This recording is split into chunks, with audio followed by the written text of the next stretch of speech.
Who wins out from prosecution? Is it the bullied worker at a huge corporation?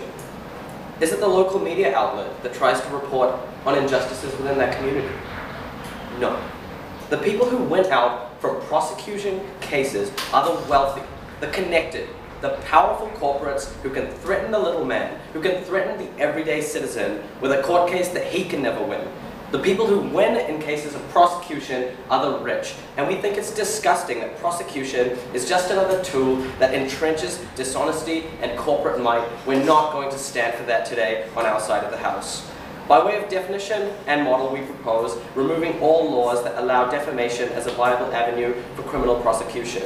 We think we're talking about politicians making unsubstantiated claims against other parties, news agencies reporting without choosing to reveal their sources, claims in the business world, disenfranchised workers speaking out against their previous employer, and other things like that. The critical issue in this debate is a question of whether prosecution laws come at the expense of freedom of speech, of public transparency and discourse, and of accountability.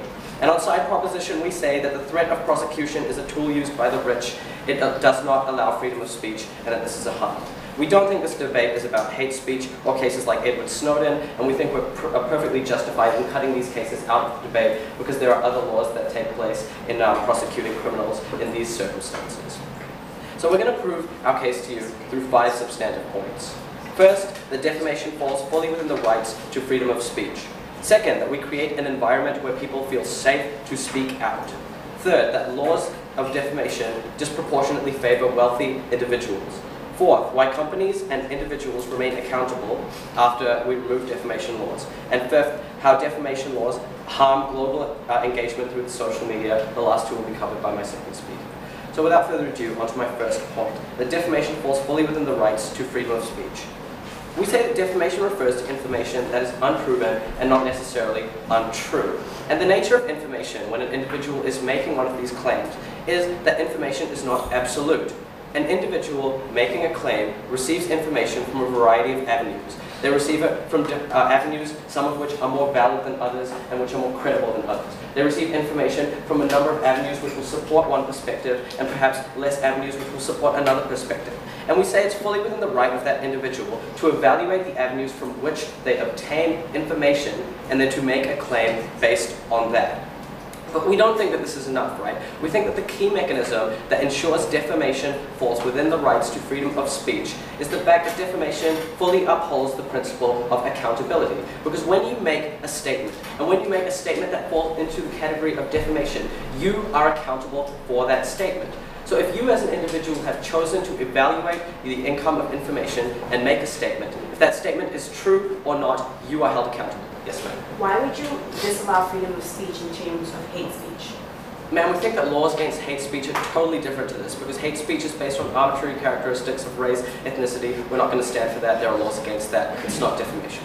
So now, continuing with this point, we say that this right, this accountability, and this freedom of speech is violated in cases where defamation is allowed to be prosecuted, because it disproportionately favors different demographics within society, and that's what I'll talk about later. But what we think this point establishes is that defamation and the right to express that defamation falls fully within a right to freedom of speech, and that is a principle that stands. Moving on to the second point, which is that we create an environment where people feel safe to speak out. Under this point, we're going to be talking about 2 groups of people. We're going to be talking about news and reporting, and second, workers and corporations. So within news and reporting, we think that there are 3 kinds of areas we want to focus on. First of all, legitimate news corporations. Second, the sources that these news corporations get their information from. And third, tabloid news organizations and like gossip magazines. So on to the first point about legitimate news corporations. We say that these corporations have an obligation and a duty to protect the anonymity of their sources. And what happens when you allow defamation to be prosecuted is that it restricts the flow of information from legitimate news corporations to the public. Why does that happen? Because when a legitimate news corporation wants to report on an injustice, wants to report on something that they believe is important to that public, they have to keep their sources' anonymity and their best interests in mind. And when you're allowed to prosecute a news corporation because their claim is unsubstantiated or unproven, we see that those news corporations cannot then reveal their sources. So they are put in a position where they have to restrict information that could be crucial to the public, that could be true, that could be important. And we're not going to stand for news corporations restricting their information simply because they want to uphold a moral code and not throw their sources under the bus. We don't want that to be a world, we're not happy with the world that exists right now, and we want to free these legitimate news corporations. Second, we want to talk about the sources themselves. And we say that when a source feels like it may be prosecuted for the information it provides, it is less likely to come forward. What we achieve under our side of the house is that more sources feel comfortable coming forward and providing information when they realize that they can't be criminally liable for the information that they do provide. Yes, ma'am. Wouldn't these sources be better off if the things that were printed were proven to be true? Well, unfortunately, ma'am, the case is that a source can never get an entire conception of whether something is absolutely true or not. And we say that if you waited for everything to be proven to the point where it was true, especially in ambiguous cases like about people's characters or about events that were extremely private, we say that you're never going to publish anything at all. We're happy to stand by individuals evaluating the information that they get. The third group we talk about is tabloid cases, and we say that these are the cases where the most defamation occurs, but not the most defamation court cases occur. And why is that the case? Because everyone knows that when a tabloid magazine publishes something, they take it with a grain of salt. And that when tabloid magazine publishes something, it's not going to be absolute truth. We don't think that that changes under our proposal. They can still do that. Second, let's talk about workers and corporations. We think that the current system disproportionately favors the corporations themselves. And when a worker is bullied in a large corporation, they are unable to leave that corporation and then report those abuses because that corporation has such a disproportionate advantage. We create workers' rights and more discourse by part of those workers. So on to this third point, that the status quo disproportionately favors wealthy individuals. We say that the mechanism for prosecution itself favors the wealthy, because these people have a disproportionate ability to win in court. They can hire better lawyers, hire more investigators. They can draw court cases out and they have more time to do so because they're already extremely wealthy. But moreover, we say that they have an ability to lose in court, and they have the financial resources to lose in that court case. So when you have defamation cases occurring, the disproportionately large amount of people filing these cases in court are the wealthy, and the people who aren't filing these cases because they can't afford to are the poor, are the majority of everyday citizens, are the majority of small local business, news businesses that can't afford to defend their claims. And we see that the wealthy actually exploit this advantage through the threat of a court case. And we're not going to stand by and allow wealth to determine who is allowed to win in court. Wealth to allow what information is allowed to reach the public. That's disgusting, and we want to stop that. So how do we stop that?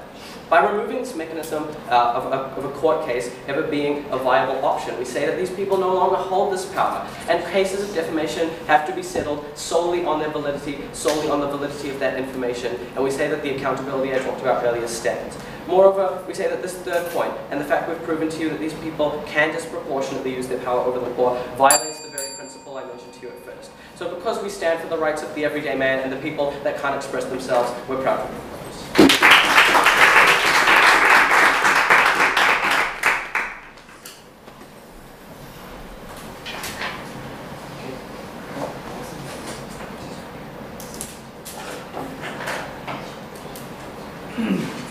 Thank you, the first proposition speaker, for his speech. And now, to open the case for the opposition, I call upon Emma Gonzalez.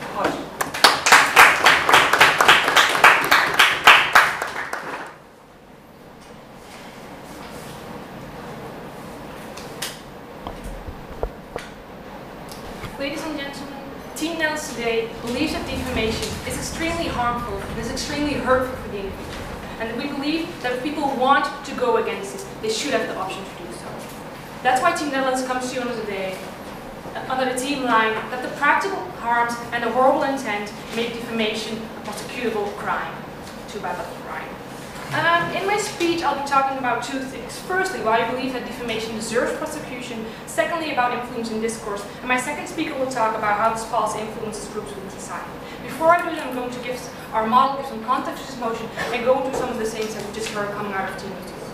First, our model. We support the status quo, in which there are laws about defamation, and we support it. We believe that if you want to sue someone who defamed you, you should be able to do so. We think if you win the court case, you can then be fined newspapers can then be forced to print a retraction, apologize, and admit that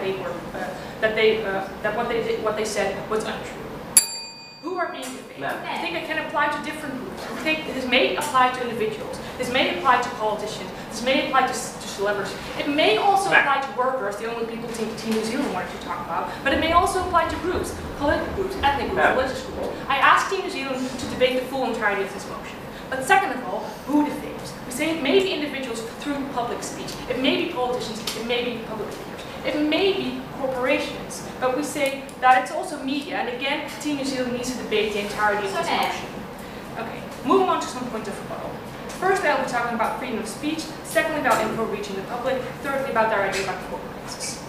First, about their idea of freedom of speech. When Ucha asked him about wouldn't you ban hate speech as well, he said, no, because hate speech is always untrue. We say defamation may also be untrue, so there isn't a line between those two. They should rethink again and take a clear stance. But moreover, they said you can actually evaluate something and then make a claim. We say that defamation doesn't always have to be evaluated. You can also just make a claim. Say that white people are smarter than black people. It doesn't even have to be supported by something I evaluated. It can also be a claim I make. Second of all, they want to bring out injustice. Team Nellis today also wants to bring out justice, but we say that justice needs to be examined up to the level where you know that it is true. You can't make claims, we simply give people incentives to examine something further and then bring out justice. Then their idea about only the wealthy win court cases, and I think this is quite funny because, you know, why would you make laws for poor people or workers if they're going to lose any case anyhow? I think this is a quite strange point of New Zealand. Even more, if it were true, then this is a flaw in the justice system, has nothing to do with defamation. Again, they should debate the motion. Okay, moving on to my own point. Firstly, why do you believe that defamation deserves to be prosecuted? Okay, we believe that we prosecute for a number of reasons, but there are two that Team Nellis is going to defend for you today. Firstly, retribution. We believe that when someone has harmed you, they take away something from you. This may be possession, this may be your sense of security, this may also be your reputation. We say that this means that then the perpetrator is owed a debt to the victim, and this needs to be balanced out. This is something that is recognized within our justice system right now, and we're going to defend that today. The second thing that we're going to defend is deterrence. We say that defamation is extremely harmful. We think that when people or papers are fined for saying something that wasn't true or that was only half true, we say that we should deter them from doing so. I'm going to prove to you why we should and how we're going to do that. First, why do we believe that defamation is so incredibly harmful? I'm going to be talking firstly about reputation, secondly intention.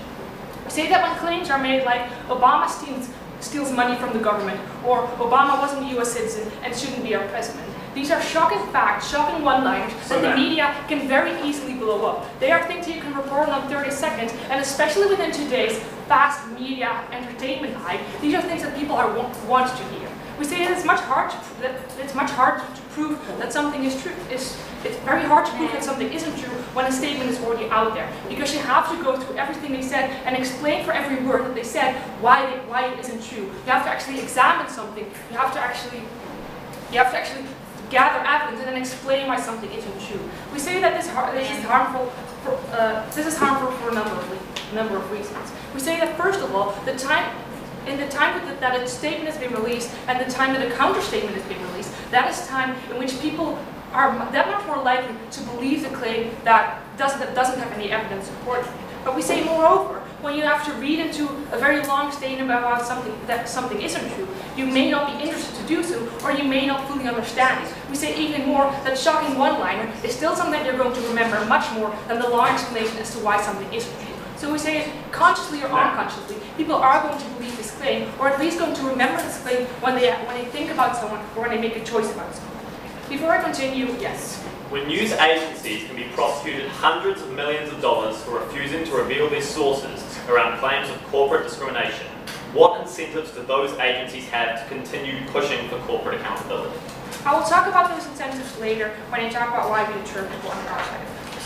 Okay, continuing, because I've already established that people will now have much more prejudices about certain people, about certain groups within society. We think that this harms people to a very extreme amount because it extremely limits the opportunities that they have. We think that when somebody makes a claim that black people aren't as smart as white people, we think that this, as I've already explained, might be something that people subconsciously take into account when they want to hire a black person or when they want to have a black person within their university.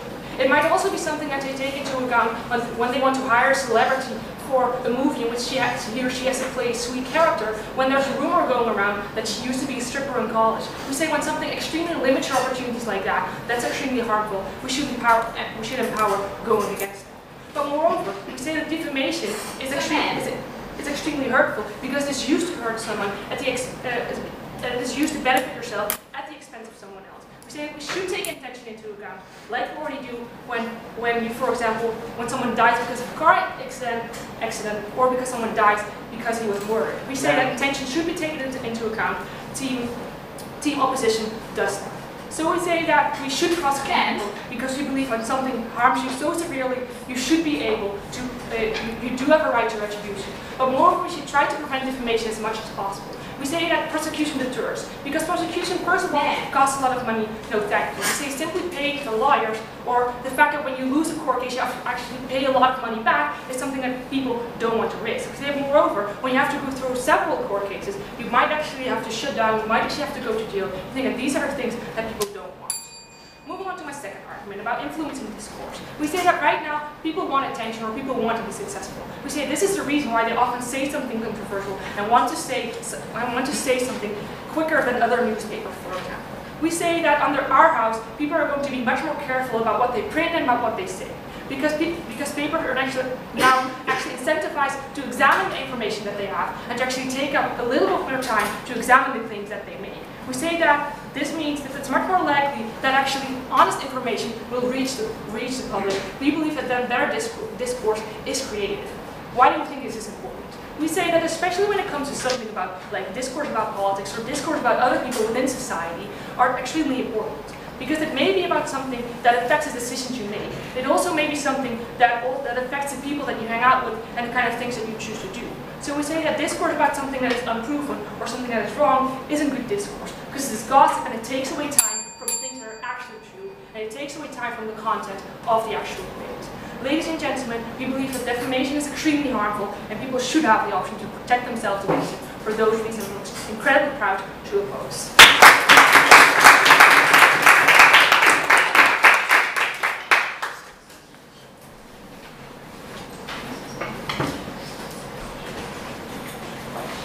Thank you, the first opposition speaker, for her speech.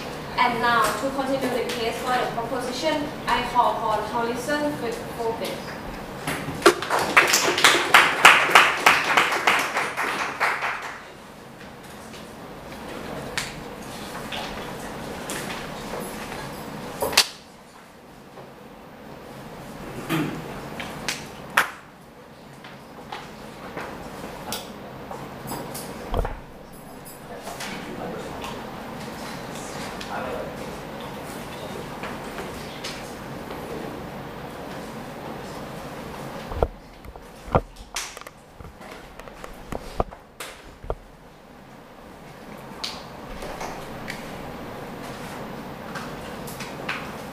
Team Netherlands wanted to characterize defamation as someone saying that white people are smarter than black people, or someone claiming that Barack Obama is not a US citizen.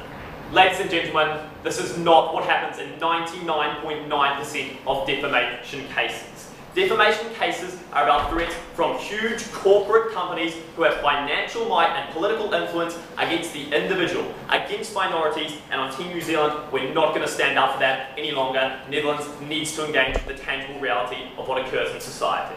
I'm going to talk about two substantive points today to further my team's arguments. The first of which is why companies and individuals will remain accountable in terms of what they're saying, in spite of what we heard from Team Netherlands. And my second point is how prosecution harms global engagement through the emerging social media. But first, I have 3 points in terms of rebuttal.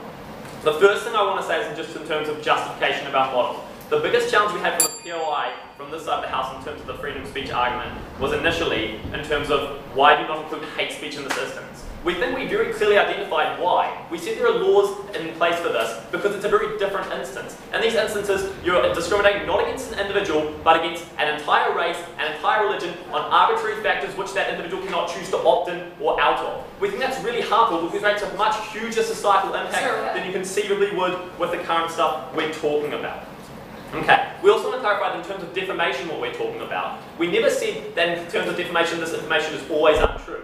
We think most of the time the information stands quite likely to be true, but these companies or individuals do not want to publish their sources because they know that if they reveal that source, that person's likely to engage with them in the future, or they cannot substantiate that source in the first instance at the current time. Okay, on to my second point of rebuttal, which is in terms of defamation and why we should protect people from prosecution according to the Netherlands. The first thing to say here is in terms of the retribution argument we heard, which is that you have to make some sort of repayment. We say the small financial repayment a company may have to make is very disproportionate to the claim they want to make about the harms to these individuals. We would also point out that these individuals stand to be harmed hugely into the future if their rhetoric is true, regardless of this financial repayment. Because we say that even if you receive $1 million, the huge hit to your credentials that could have occurred in that instance are going to remain. You have to give us justification as to why that's not the case. The second thing I want to say here, in terms of Netherlands needs to prove to us that there's going to be effective disincentive to stop people from prosecuting in the first place, right? To stop people from simply trying to make these claims regardless of the prosecution. It wasn't nearly sufficient for them to say the financial deterrent will be enough. I'm going to tell you why this is not the case. We think the nebulous sort of idea that you may be prosecuted somewhere in the future is insufficient. Because we think often when people are trying to think about making these claims of defamation, they're operating on an irrational calculus. It's things when instances say you're in politics and you have a huge incentive to quickly respond to someone. We think it's when individuals have been disenfranchised by their work. They're not considering the huge repercussions they may pay into the future. All they're considering in the first instance is the way they want to respond to that. But then what we also want to talk about, does the threat work when you make it in terms of directly telling someone you're going to prosecute them? We say, in terms of poor individuals, let's categorize this. We say, yes, this might work on those, but it's really disproportionate and unfair to make a certain demographic in society suffer worse in terms of a law because they're in a worse financial position. That is not the purpose by which the law was designed. We don't think you can defend that. But then let's consider in terms of wealthy people and whether they will respond. We think in a very small number of instances, wealthy people will respond well to this and they will drop their case. But we think in most of the instances, the more likely reaction is that the company filing the defamation charge will simply withdraw it, because they also recognise that they might have a huge financial impact if they have to go to court where they cannot guarantee a victory. We think they recognise they have a huge investment of time that's going to be harmful to them, and we think they recognise that it could be harmful to their public image to engage in the courts when this is not seen what they're meant to be doing. We think withdrawals are much more likely response from those companies. We don't think the threat of prosecution is ever going to work. Final point in terms of response, in terms of whether this people have to legitimise their claim. We say no. We say the only reason most news agencies do not choose to give their sources out in the first place is not because they're not substantiated. We think it's because they want to protect those sources from competitors. We think a lot of people only come forward to give information because they know they have be able to remain anonymous in that instance. We think they have a huge withdrawal of people not giving information up in the first place, but moreover, a huge number of companies not choosing to post articles because they don't want to have to reveal their sources, which competitors can then engage with. Don't you agree? How on your side are people going to believe or listen to the weak one voice of the worker against the big powerful corporations without giving them any legal tools to do so? Man, I think I've showed the legal tool disenfranchises them because they realise they're not protected, or else they have to pay a huge amount of money if they have to them. But more, I'm going to talk about my substantive point, which I'm getting onto the first of now, which is why companies and individuals remain accountable. Because we've already proven to you at Aaron that the major demographic which this debate benefits is the individual, who's not wealthy, who's not politically or socially influential. This is the individual who's disproportionately harmed by defamation laws because they stand to make a huge financial deficit if they're charged by huge companies and they have to retract statements. While we respect the right to freedom of speech for wealthy individuals and powerful corporations as well, these people, we think, remain accountable in other ways. Because all the harms of the opposition in terms of defaming individuals is entirely contingent on proving that these people will continue to publish harmful information. It won't happen. Because they remain accountable regardless of legal culpability. Why is that? Because credibility is incredibly important to these individuals. When you're a news agency, you have to maintain a viewership by remaining some degree of legitimacy and accountability. When you're a politician, you have to be able to win voters, and it's a really easy way to lose voters if you make ridiculous claims that aren't true. If you're a business, you're driven by a profit incentive, and you know consumers are less likely to buy into your company if they think what you're proposing isn't real, isn't legitimate. Because this means if you do publish material that's outrageous, you have a huge incentive to try and withdraw that very quickly because you realise that you stand to make a huge harm regardless of these defamation laws. We think consequently, when companies, when politicians, when news agencies make this decision, they have a calculus which is a trade-off. They have to make the trade-off between the harm they do to themselves by making this claim or the benefit they stand to make by putting the claim into the public sphere. We think in most instances you're now likely to only publish things which are true but at a current state unsubstantiated. We think that's really beneficial and important to tonight's debate. I'll take you in a moment, man. Because these groups now don't express extremist views, which means all the harms that the side want to talk about never eventuate. Wouldn't you agree? Besides the people who are scared to sue under your side of the house, the only people we want to talk about, should we at least give the people who want to sue, who want to go against defamation, give the option to do so? No, ma'am, we don't think we should. One, we've talked about it in terms of respecting freedom of choice, but we've also talked about you in terms of these people wanting to sue. We don't think they're ever going to get a real tangible benefit from that. It's never going to eventuate in the courts. Okay, on to my second substantive point then, in terms of how we harm global engagement through social media. Because we've seen in recent years the prevalence of social media has given a voice to those previously incapacitated to be heard. This acts in two ways. The first way is that people are more willing to engage because they realise they're in a community in which lots of people are voicing their opinions and you don't feel so isolated in the voicing of that opinion. But the second way is that anyone with a $50 cell phone can now be involved. They can engage in global discourse, and it's this huge degree of varying engagement that shapes the way our global views are formed. We think recently, however, politicians have been starting to make claims against individuals with this rise of social media in terms of defamation and posting things to their wall on Facebook, on Twitter, etc. We think that's really harmful because it limits the confidence of these individuals to continue to engage. It also skews viewpoints disproportionately because these individuals who don't feel protected choose not to engage. We think this is really important in the scope of tonight's debate because we think freedom of speech is important, but it's only important insofar as these people have the capacity to continue to voice that freedom of choice, and you can cut people out of that market when they can't engage through social media. Ladies and gentlemen, Team New Zealand is the only side of this debate that has shown you that we both have a principled justification in terms of freedom of speech and that we still hold big companies accountable to what they have to say. Very happy to propose.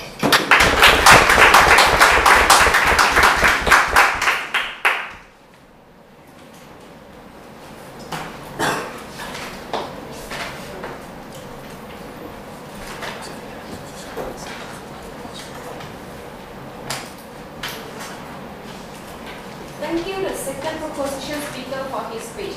And now, to continue the case for the opposition, I call upon Ashi on the one.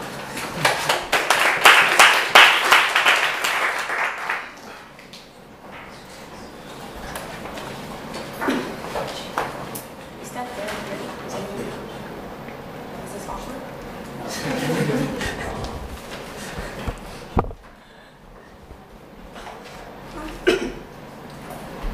Dear Mr. Speaker, on side opposition today, we're kind of confused as to what proposition thinks defamation is. We were clever enough to get a clarification in which it told us that people sometimes print things that are unproven, things that could potentially be wrong. On side opposition, we told you that the harms of them writing things that are wrong about people, harming people's reputation is far too great, and therefore people deserve the right to defame. I'm going to be talking about three things in my speech: defaming individuals when it's the truth, defaming individuals when it's not true, and groups in general, and why we think defamation of groups is particularly harmful in society today. So firstly, about defaming individuals when it's the truth. We think that, first of all, their principle that free speech is so absolute is already countered in their first speaker when they give us no clear line between defamation and hate speech, right? They say that it's arbitrary characterizations that are obviously not true. We think it's not obviously true whether or not Secretary of State is embezzling. We don't think it's obviously true if Britney Spears ate dogs in China. We think these are things that we cannot prove, but can still cause disproportionate harm to the people it's said about, right? So we think that they needed to draw a better line. But even if this is true, they needed to weigh this up against the people's individuals' right to protect their identity, right? We think these people that we're talking about are usually quite famous. Our first speaker already explained this, and their reputation is very important to them. Their identity is quite related to this reputation because that's what they share with other people. We think that they need to prove to us why freedom of speech is enough of a reason to harm these people in this way and harm social discourse in this way, because that's what our second speaker talked about. But then what they did want to talk about is newspaper sources who are proving the right thing. We say, first of all, there's already laws that allow you to protect your sources, right? And we think that, for example, a judge, you may have to tell the judge your source, but the judge does have certain confidences that he can't tell it to other people. So we don't see why sources are in great risk right now, and they need to give us proof that the legal system is biased against poor people, biased against people who want to speak out against big corporations. But secondly, if they really want to help sources, right, we think you help when you give the entire story. The first speaker already told you that a source can never have the entire story. We think that's the problem, right? Because if this source is incorrect, and if this media agency is not telling the proper story, that does mean that this source is harmed and this new media agency is harmed. If you really want to help the little guy, so to speak, and we don't believe the little guy is harmed, but I'll talk about that later, but if you do want to help them, you need to help them by proving the story, by having good investigation that can actually say this person should have better protection, this person is right. They need to prove to us how that's happening on their side when we already told you that we deter better investigation, because now they can print the flashy news story and get away with it. They can print the flashy news story and get the views. We don't think that they're helping anybody. And then we basically tell you that just because a source can help, just because a source is correct, doesn't mean that we should take away other people's rights just for that individual, right? So we think that, because we think a lot of people actually file defamation suits. So that brings me to the third thing they talked about. And they gave us this characterization of defamation, that it's just huge corporations picking on the little guy when he tells them that they're doing something wrong. We said this is quite an unlikely characterization, right? Because a lot of the little guy often probably has pretty good proof if he wants to go to defamation lawsuits, right? So we think that if he does have this good proof, we think he can give it to news agencies who will be very interested, because when big corporations screw up, it's big snooze. It's money that they can basically already taste. We think that this means that they can go to these news agencies, tell them their story, get the full story, and actually print it. Actually tell people the truth and impact discuss properly. If they're wrong, on the other hand, we think they're sending out information that's going to harm corporations disproportionately, and we don't see how an entire corporation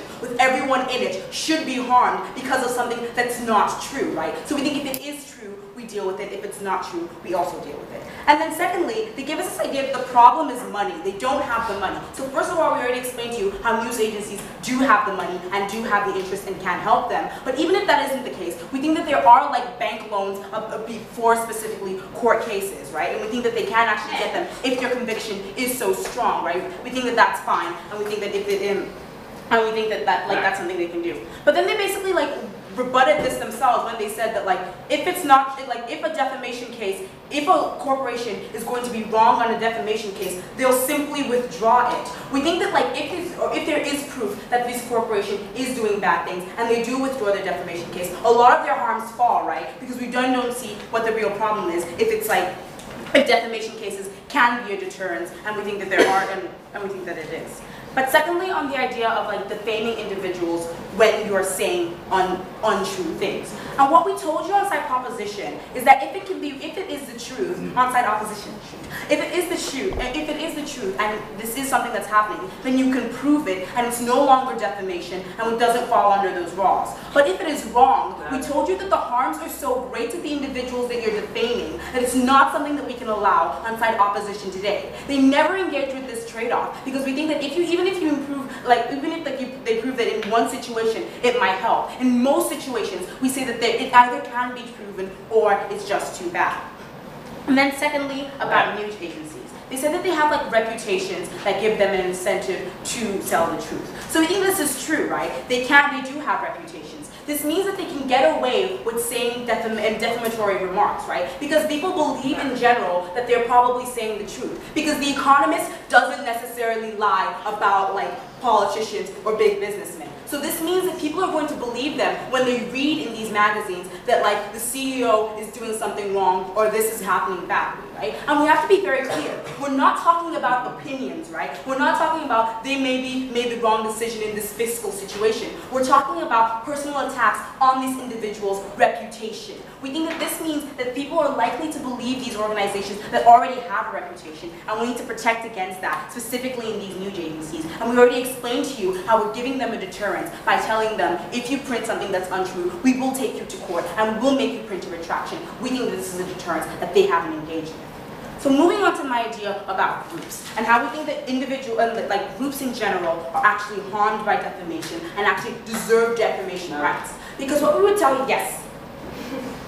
Why was it not good enough when my second speaker told you that hate speech isn't included because it's based on arbitrary characteristics that people don't opt into? Okay, so we think that defamation can also be based on arbitrary characteristics. even if you are correct. We think that like identity, the harm to identity, is something that you have to weigh off inside proposition and explain to us why, especially when these things can be incorrect, you should still be allowed to print something that could ruin somebody's career. You need to explain to us why that harm is enough.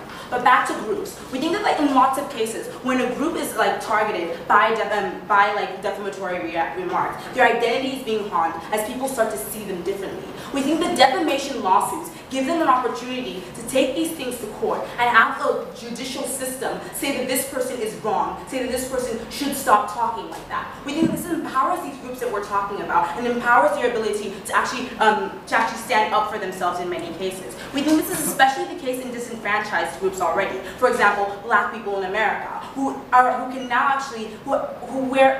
who confirmation bias does play a role, where defamatory remarks can actually play into the psychology many people have of these groups in society. We think for them, being able to like counter these defamation is extremely important. It has to do with the way that they can get a job or not, whether or not they can get into university or not. We think we need to protect these people. We need to give them the right to prosecute if they want to. Opposition needs to engage with that debate, and on those grounds, vote opposition.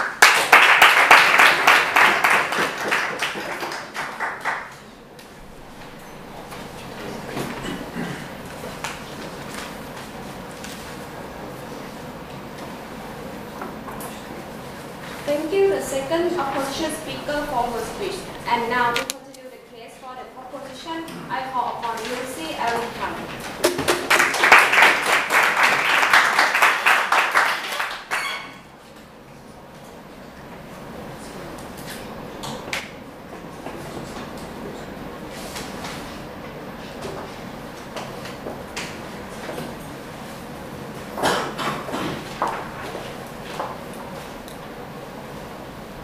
Team Netherlands wanted to protect the little guy. They wanted to tell us that on that side, they let people prosecute the big bad companies that defamate against them.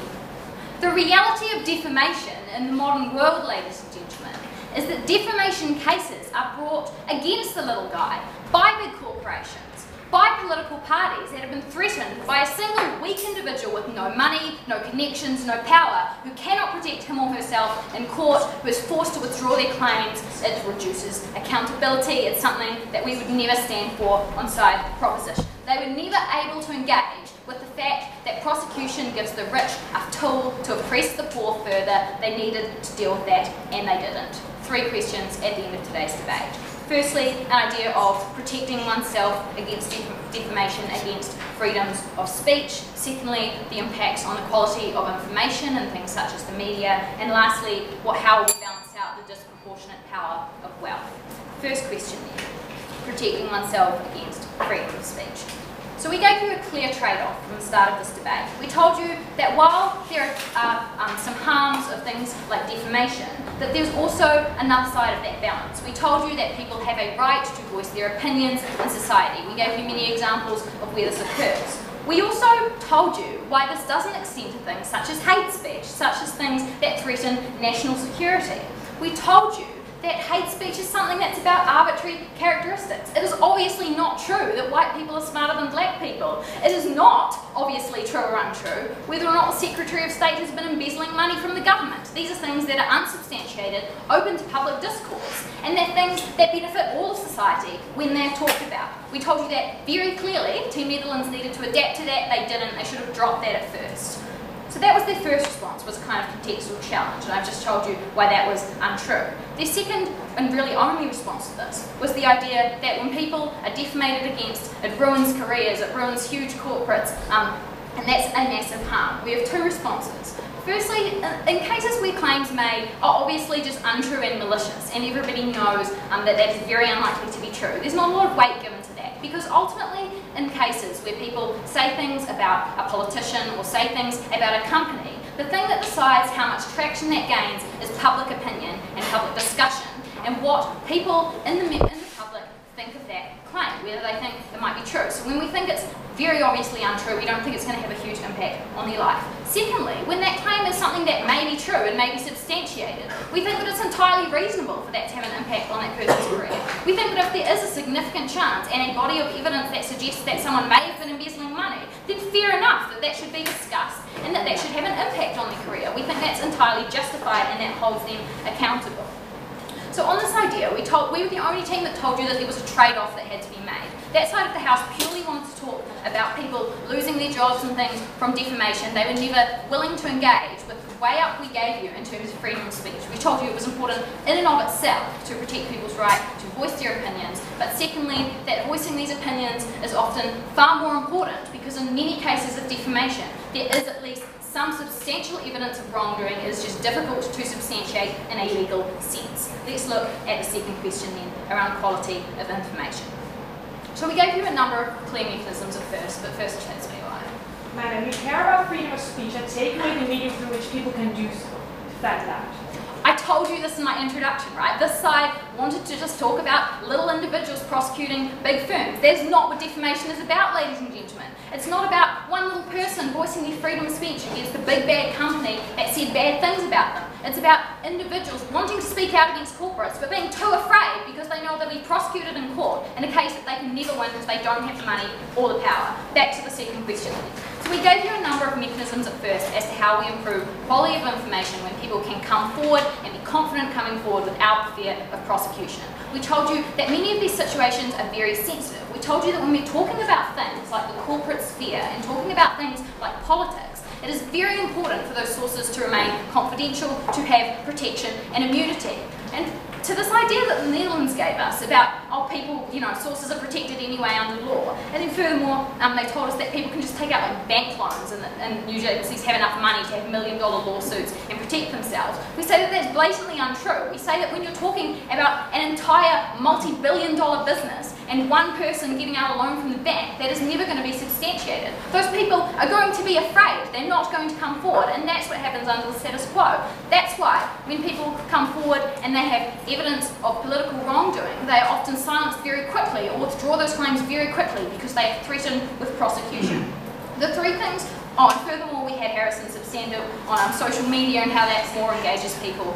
We never had a response to that. The opposition had three responses. Firstly, they wanted to talk about printing the flashy news story that was blatantly untrue. We told you at first that in terms of things like tabloids, in terms of things that have an impact on the character of those agencies, that they internalise that cost, right? Like if they publish something that later comes out to be very untrue, that does a massive damage to the reputation of that. There is a huge backlash on that company because the public hates being lied to, and if they find out that a news media outlet that they trusted published something that was very untrue with very little evidence, there will be backlash. They care about reputation and will at least make an effort to substantiate that information. The second thing opposition wanted to tell us was that if the information is true, they can just prove it and then it'll be fine. It won't be defamation at all, and that will mean that all the news media has published great, high quality information that's 100% true. Two responses. Firstly, the nature of information in politics and in the corporate world is that it is very, very difficult to prove something to be 100% true beyond legal repercussions in a legal sense. That is the reason that defamation cases come about. Not because someone throws out a piece of information that they have no evidence for, but because someone's personal anecdotes and some evidence they may have about that company are often not enough to substantiate that claim. And secondly, even if they have enough evidence to prove it, companies will threaten to prosecute them anyway because they can, because it's a significant threat. And even if that person is right and has the legal system behind them and is able to win in court, they probably won't because they don't have money or lawyers or connections, as we told you time and time again and were never responded to.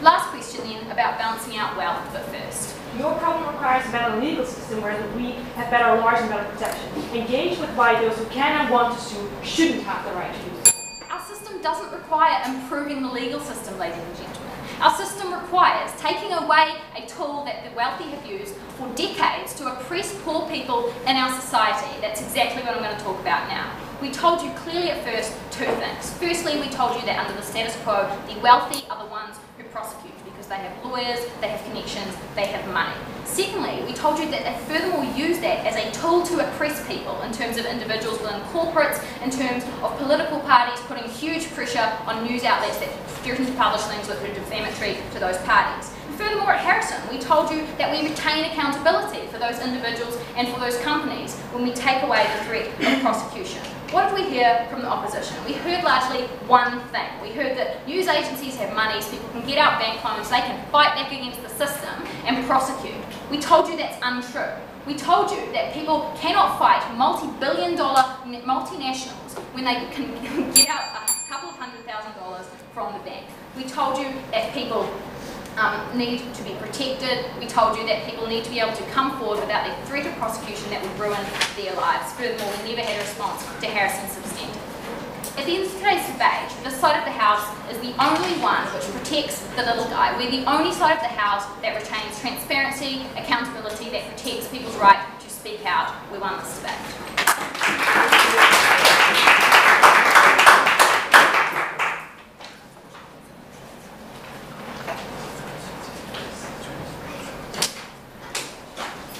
Thank you, the third opposition speaker, for her speech.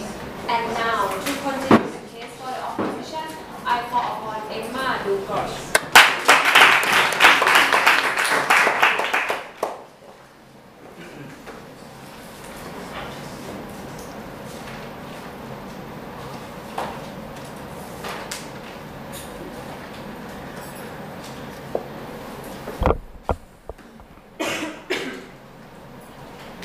Ladies and gentlemen, if this was a debate about how wealthy companies shouldn't have the right to use all their wealth and win in every court case, Team New Zealand would have done a great job.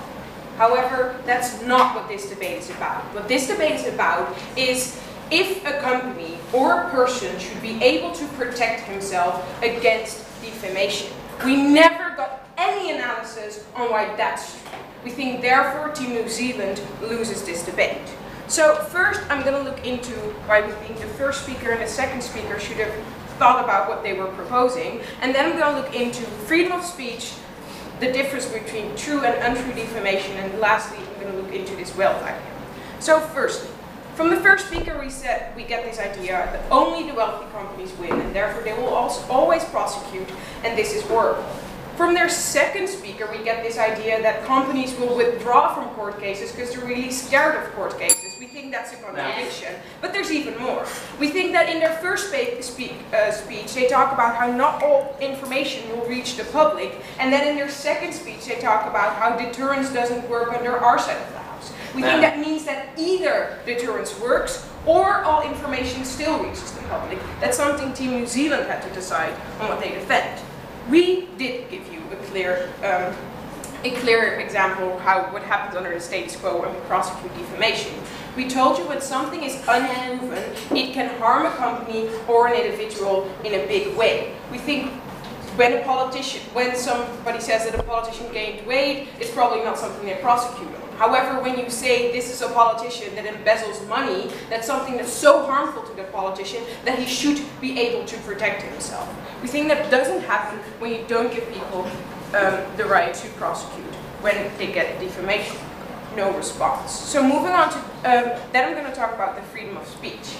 We actually get this idea that, no, hate speech is different because it's arbitrary, the things you say are arbitrary, and you cannot opt into the idea of being born black, for example. We think just because you're a big company, that doesn't mean that you opt in to be a big company, or doesn't mean that you opt into the fact that people say horrible things about you.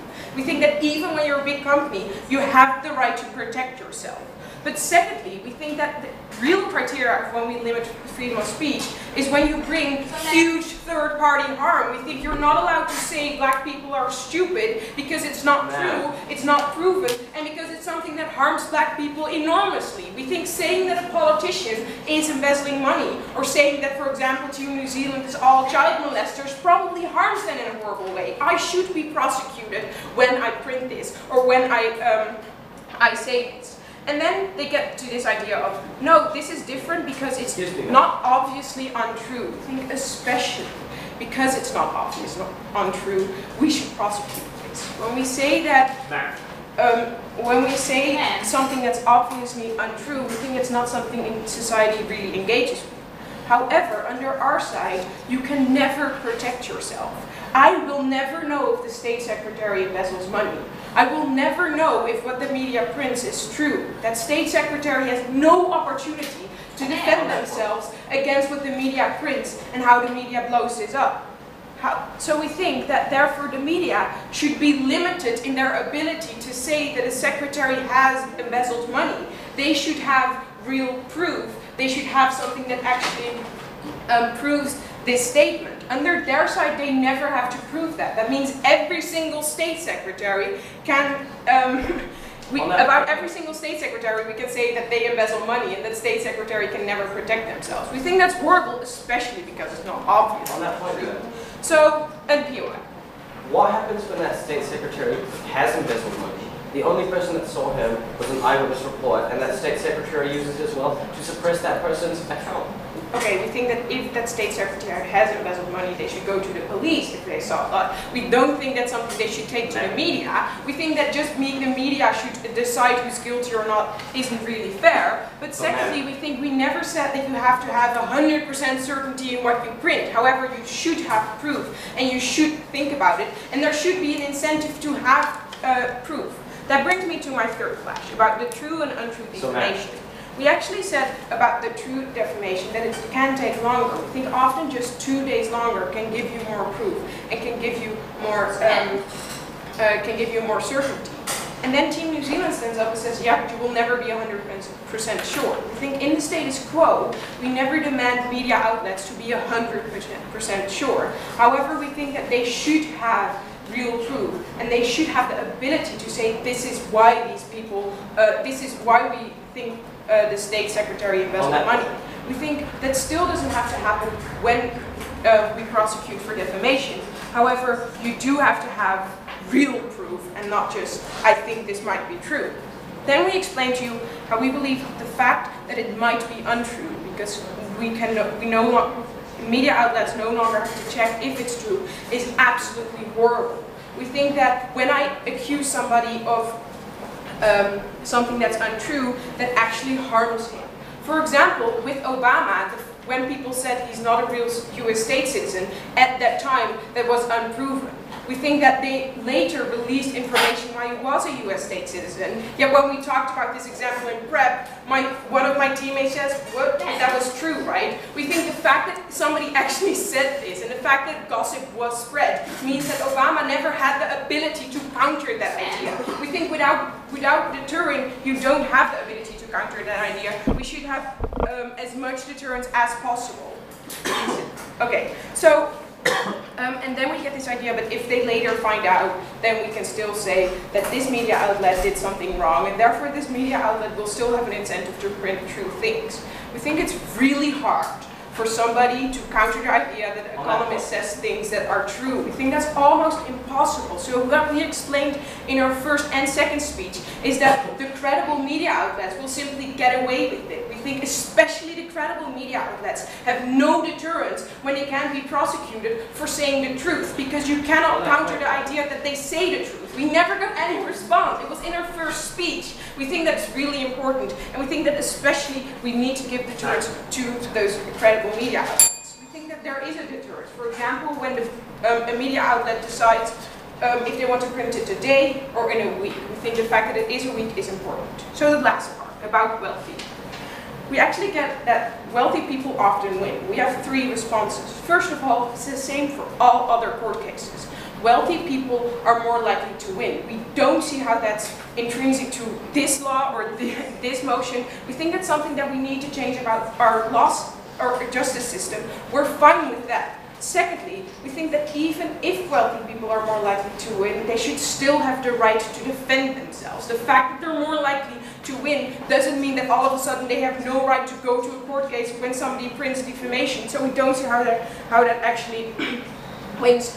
Thirdly, they talk about one person going against $1 billion company. We don't really see how that one person would have more power under their side of the house. We think it would still be unfair. this wouldn't change anything. Ladies and gentlemen, we believe politicians have the right to protect themselves about things that are unproven. We think companies have the right to protect themselves about things that are proven, and therefore we beg you to oppose.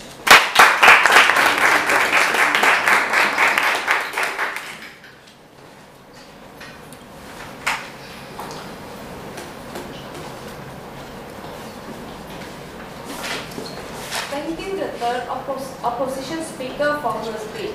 We now move to the team's 4-minute concluding reply speeches. The opposition team will deliver their reply speech first. There are no points of information during reply speeches.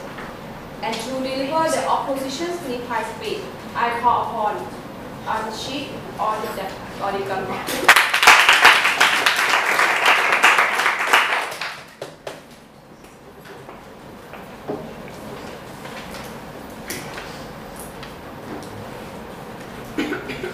Dear Mr. Speaker, Team New Zealand today refused to engage the full scope of this debate. It's not just about prosecution and why the prosecution system is kind of unfair or how we should fix that. It's about defamation and whether or not people have the right to bring defamation cases to the courts and whether or not that can actually be helpful to them.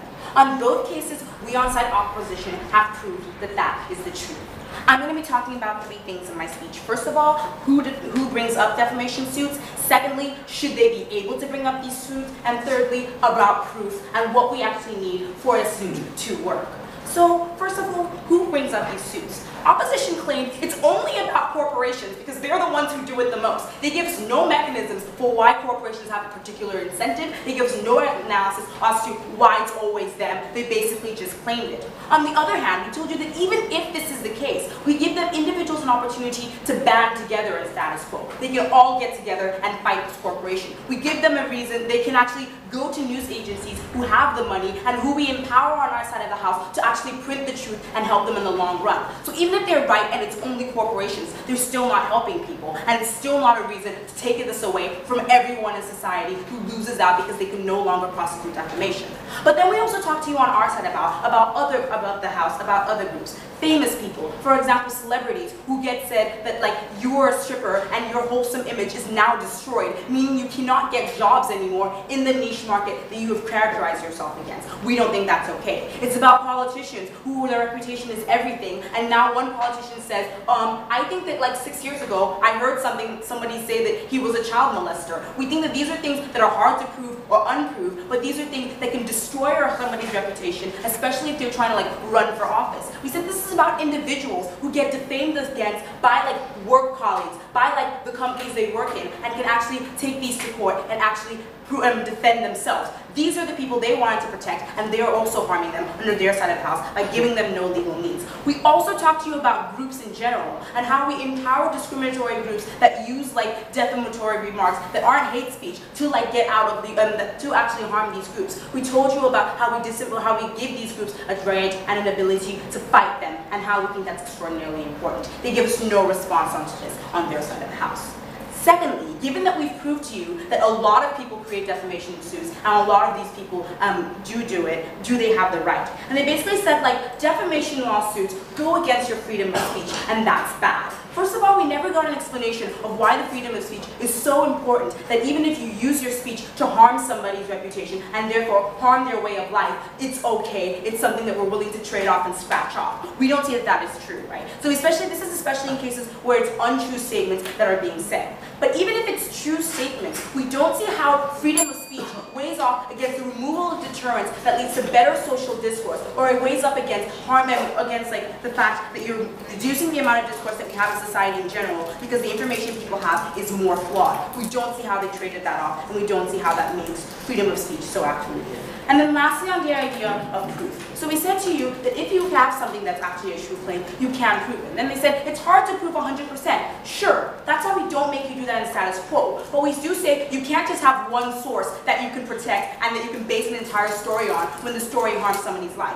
We say that you need paper trails, you need police reports, you need to maybe wait that one extra day that may mean other news sources get the same story, but still does mean that you actually have a reason to believe that this is something that is actually true. So we think that this is something that news agencies are actually forced to do on our side of the house. They're forced to wait. They're forced to get the information that's better for public discourse in general. And we think that this is untrue. If they're actually proving something untrue, then the people that they're harming deserve retribution, deserve for the courts to understand that something has been done to them and we need to even that harm. We think that we're helping the little guy when we get this proof. We're helping the rest of society in general on side opposition, and for those reasons, we take this today.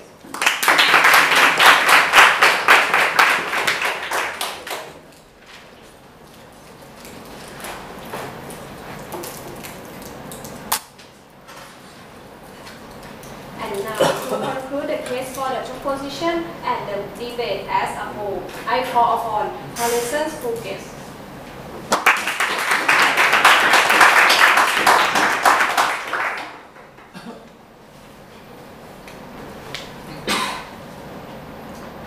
Prosecution is a tool, ladies and gentlemen. It is a threat. It is an act which entrenches the wealthy at the top of our power structures, and that was something which Team Netherlands did nothing to solve. They just simply refuted the premise with no proof behind it. We showed you that defamation is about helping the little guy, not helping multi-billion-dollar corporations to entrench their power. We're very happy to propose. I have 3 questions at the end of tonight's debate. The first is in terms of a principled clash, weighing up the right to protection versus the right to freedom of speech. The second is in terms of how does the information we get out on either side of the house in terms of quality. And the third thing is in terms of the idea of disproportionate benefit to the wealthy.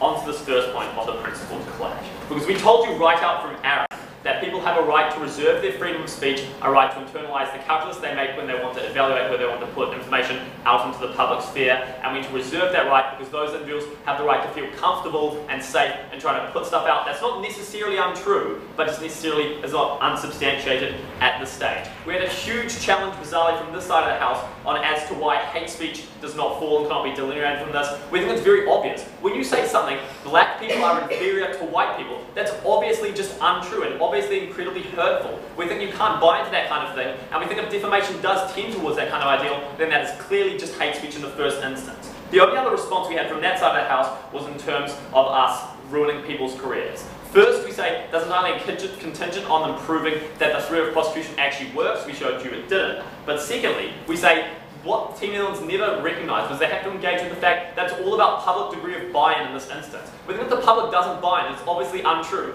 That is never going to ruin an individual's career. But we say if there is potentially a degree of truth to that issue, then it's perfectly legitimate for that information to come out, because it starts discourse on that issue that can go some way to deciding whether or not that actually occurs. When you have a chilling effect, that means no one can ever put information that can't be proven to be exactly empirically true to a legal pinpoint, then we think you're never going to have these people potentially being unveiled for the things that they might do, for the corruption they might have. We think Team Netherlands never had a response to that. We think it's really harmful, because regardless of whether this is true or not, the huge money and legal might that corporations have that's disproportionate to those small individuals means they're likely to withdraw even legitimate claims that they have backed up, because they're scared that lawyers might harm them, they're scared that they'll never get, and they have to pay a huge amount of money. So we proved we stand principled at the end of this debate. Second point in terms of quality of info, we showed you getting more public discourse on our side of the house. People are very happy to engage in the sphere. We also had a substantive point about social media, which we heard little response to from that side of the house. The only response we did have was in terms of printing flashy news and printing news that is untrue. We think that it's legitimate to make these companies internalise this cost and then internalise that cost anyway. Because in my substantive, I explained to you how these companies remain to a degree accountable, and so they're not always going to put hugely untrue and outrageous claims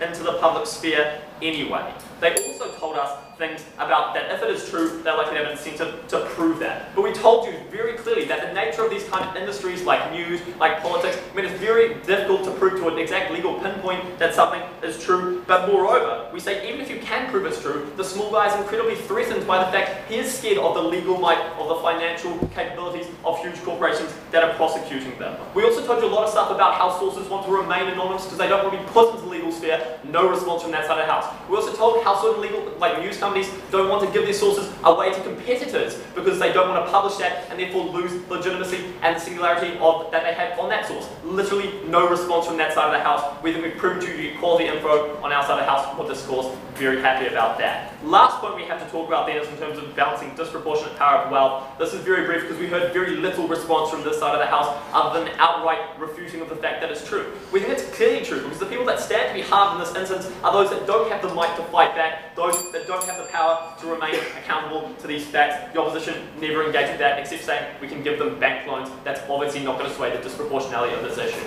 Ladies and gentlemen, at the end of the debate, Team New Zealand showed you not only do we have a principled stance in this debate, we've shown you why we'll retain a degree of quality info and create public discourse. That's very, very important. Very happy to propose.